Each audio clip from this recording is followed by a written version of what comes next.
सामान्य माणसाच्या जीवनामध्ये KYC ही रोजची शिस्त झाली आहे।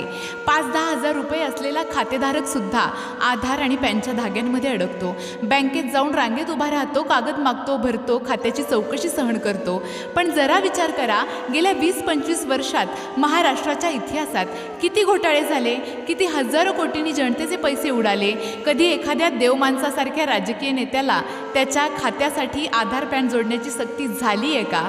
कधी कोणी अशा नेत्याला KYC अपूर्ण म्हणून रांगेत उभं केलेलं आहे का? आज महाराष्ट्र 8-9 लाख कोटींच्या कर्जामध्ये आहे। हा आकडा आपण स्वप्नातही पाहू शकणार नाही।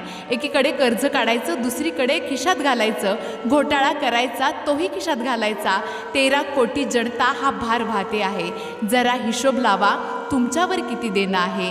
दुधावर, कपड्यांवर, गाडीवर, पेट्रोलवर, रस्त्यावर, प्रत्येक श्वासावरती सामान्य जनता टॅक्स भरत आहे। पण त्या पैशाचा लाभ आम्हाला नाही। एक भ्रष्ट नेता 2 कोटींच्या गाडीमध्ये बसतो, 4 पोलिसांच्या एस्कॉर्ट गाड्या, एक ॲम्ब्युलन्स, शेकडोंचा ताफा घेऊन आमच्याच रस्त्यावर आमच्या समोरून धुडगूस घालतो। त्याच्या VVIP सेवेच्या माजासाठी आम्ही थांबतो। हीच का लोकशाही आणि हेच का लोकप्रतिनिधी?